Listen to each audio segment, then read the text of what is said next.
नमस्कार। आकाशवाणी जयपुर अजमेर से प्रस्तुत हैं प्रादेशिक समाचार।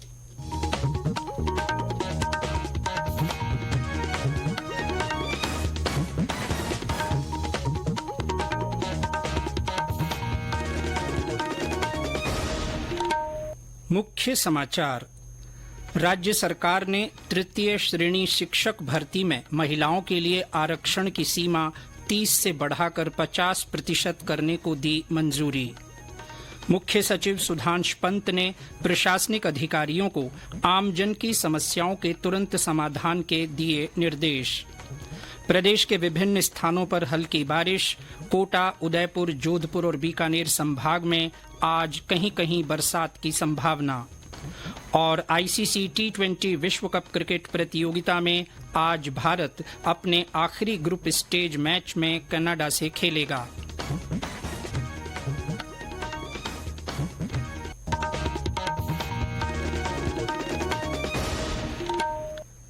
समाचारों के साथ मैं जितेंद्र सिंह पूनिया। और अब समाचार विस्तार से। राज्य सरकार ने तृतीय श्रेणी शिक्षक भर्ती में महिलाओं के लिए आरक्षण की सीमा 30% से बढ़ाकर 50% करने का फैसला किया है। इसके लिए राजस्थान पंचायती राज अधिनियम में संशोधन के प्रस्ताव को मंजूरी दी है। सरकार के इस निर्णय से राज्य में महिलाओं को रोजगार के अधिक अवसर मिलेंगे और वे आत्मनिर्भर होकर और सशक्त बन सकेंगी। मुख्यमंत्री भजनलाल शर्मा ने कहा है कि योग ऋषि मुनियों द्वारा विश्व को प्रदान किया गया अमूल्य उपहार है जो शरीर और मन दोनों को स्वस्थ रखता है। श्री शर्मा कल मुख्यमंत्री कार्यालय में अंतर्राष्ट्रीय योग दिवस कार्यक्रमों की तैयारियों की समीक्षा बैठक ले रहे थे। उन्होंने कहा कि राज्य का हर नागरिक योग को अपनाकर स्वस्थ राजस्थान के निर्माण में योगदान दे। श्री शर्मा ने कहा कि सभी विभाग अंतर्राष्ट्रीय योग दिवस का व्यापक प्रचार प्रसार कर आम जन को जागरूक करें। उन्होंने कहा कि पंचायत से लेकर जिला स्तर तक योग दिवस पर कार्यक्रम आयोजित किए जाएं और इन्हें सफल बनाने के लिए स्वयंसेवी संस्थाओं तथा निजी शिक्षण संस्थानों का भी सहयोग लिया जाए। उधर उप मुख्यमंत्री तथा आयुर्वेद, योग और प्राकृतिक चिकित्सा मंत्री डॉक्टर प्रेमचंद बैरवा ने कहा है कि आज पूरा विश्व भारत की प्राचीन योग, आयुर्वेद और प्राकृतिक चिकित्सा पद्धति की तरफ बढ़ रहा है। उप मुख्यमंत्री आगामी अंतर्राष्ट्रीय योग दिवस पर होने वाले राज्य स्तरीय कार्यक्रम की तैयारियों की समीक्षा बैठक को संबोधित कर रहे थे। इस दौरान उन्होंने उपस्थित योग संस्थाओं और शिक्षण संस्थाओं के प्रतिनिधियों से कार्यक्रम के सफल आयोजन के लिए सुझाव भी आमंत्रित किए।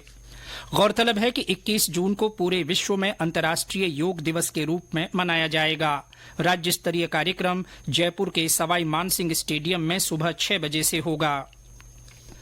मुख्य सचिव सुधांशु पंत ने कहा है कि प्रशासनिक अधिकारी आम जन से लगातार संवाद कर उनकी समस्याओं का तुरंत समाधान करने के प्रयास करें।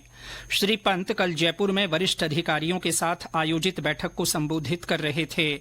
उन्होंने विभागाध्यक्षों को कार्यक्षमता में बढ़ोतरी के लिए समय समय पर कार्यालयों का औचक निरीक्षण करने को कहा। मुख्य सचिव ने सभी जिला प्रभारी सचिवों को पानी, बिजली और स्वास्थ्य सहित अन्य आवश्यक सुविधाओं की नियमित रूप से समीक्षा करने के निर्देश दिए।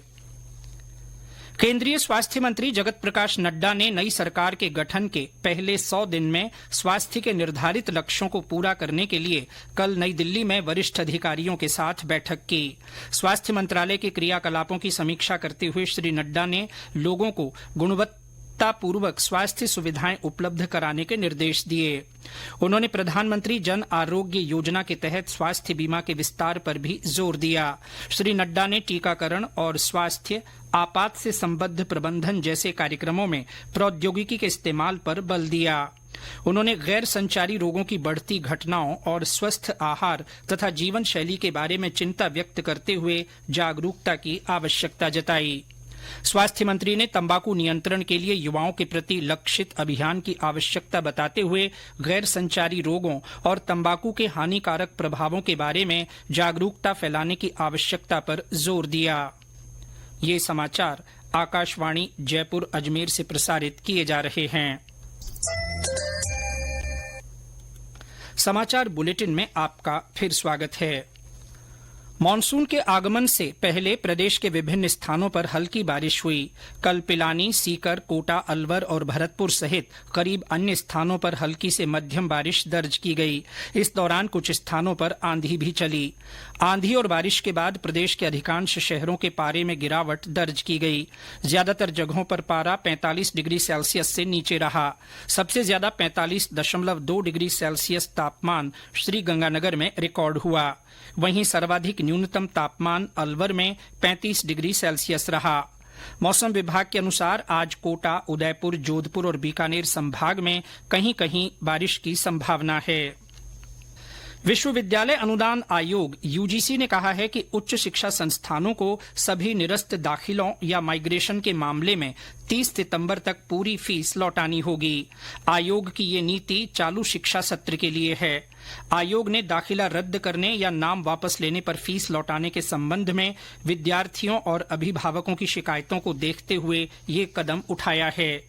यह नीति केंद्रीय या राज्य अधिनियमों के तहत सभी उच्च शिक्षा संस्थानों, आयोग से मान्यता प्राप्त संस्थानों, डीम्ड यूनिवर्सिटी और दाखिला परामर्श में शामिल संगठनों पर लागू होगी।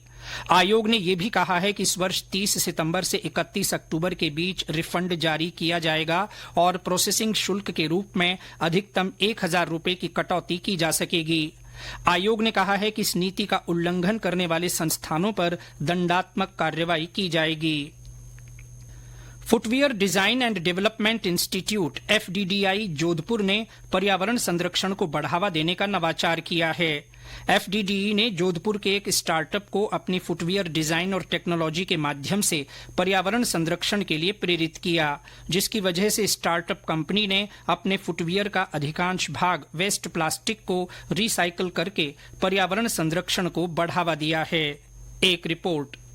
फुटवियर क्षेत्र के स्टार्टअप में नवाचार करने के लिए एफडीडीआई संस्थान ने डिजाइन व टेक्नोलॉजी से फुटवियर निर्माण में उपयोग होने वाले मटेरियल में करीब 60% मटेरियल वेस्ट पदार्थ से बनाने की जानकारी दी है, जिसे प्लास्टिक की बोतल, प्लास्टिक के बैग व अन्य सिंगल यूज प्लास्टिक का उपयोग करके जूते बनाने का नवाचार किया गया है। इस प्रक्रिया में जूते का ऊपरी भाग बनाने के लिए वेस्ट प्लास्टिक को रिसाइकिल करके उसका उपयोग किया गया है, जबकि सोल की ड्यूरेबिलिटी बनाए रखने के लिए रबड़ के टायर को रिसाइकिल किया गया है। फुटवेयर के क्षेत्र में इस तरह के नवाचार को बढ़ावा देने के साथ ही फुटवेयर निर्माण में प्रयोग होने वाले चमड़े व अन्य पदार्थों के स्थान पर वेस्ट प्लास्टिक पदार्थों का उपयोग करके अधिक से अधिक उसे पर्यावरण के अनुकूल बनाने की पहल की जा रही है। रामेश्वर बेड़ा, आकाशवाणी समाचार, जोधपुर। आकाशवाणी समाचार जयपुर की ओर से प्रादेशिक समाचार बुलेटिनों में 3 नए आपराधिक कानूनों के बारे में जागरूकता लाने के उद्देश्य से श्रृंखला चलाई जा रही है। इसके तहत आज हम आपको विभिन्न आपराधिक मामलों की समय सीमा के बारे में बताने जा रहे हैं। भारतीय नागरिक सुरक्षा संहिता में इलेक्ट्रॉनिक माध्यम से की गई शिकायतों के लिए एफआईआर को 3 दिन के भीतर दर्ज किया जाएगा, जो आपराधिक मामलों की जांच को गति देने वाला है। इसी तरह जांच अधिकारी को दुष्कर्म पीड़िता के लिए चिकित्सा जांच रिपोर्ट 7 दिनों के अंदर देनी होगी। पीड़ित या फरियादी को आपराधिक मामले की जांच की स्थिति के बारे में 90 दिनों के भीतर अपडेट देना सुनिश्चित किया गया है।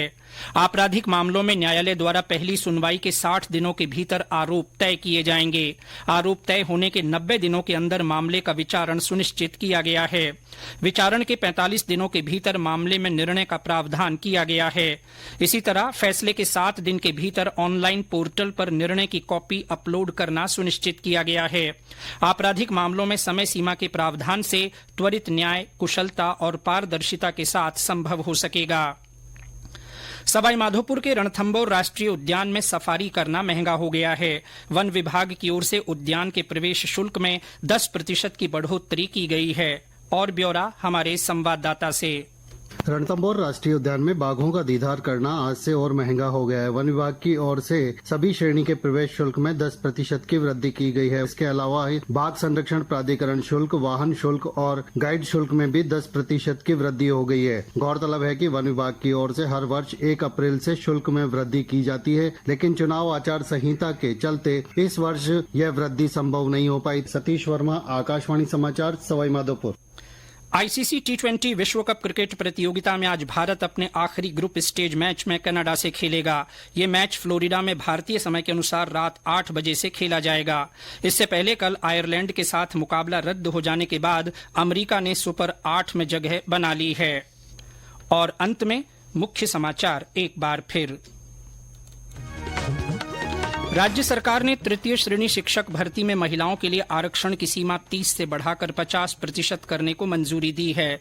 मुख्य सचिव सुधांश पंत ने प्रशासनिक अधिकारियों को आम जन की समस्याओं के तुरंत समाधान के निर्देश दिए हैं। प्रदेश के विभिन्न स्थानों पर हल्की बारिश हुई। कोटा, उदयपुर, जोधपुर और बीकानेर संभाग में आज कहीं कहीं बरसात की संभावना है। और आईसीसी टी20 विश्व कप क्रिकेट प्रतियोगिता में आज भारत अपने आखिरी ग्रुप स्टेज मैच में कनाडा से खेलेगा। इसके साथ ही प्रादेशिक समाचार बुलेटिन समाप्त हुआ। नमस्कार।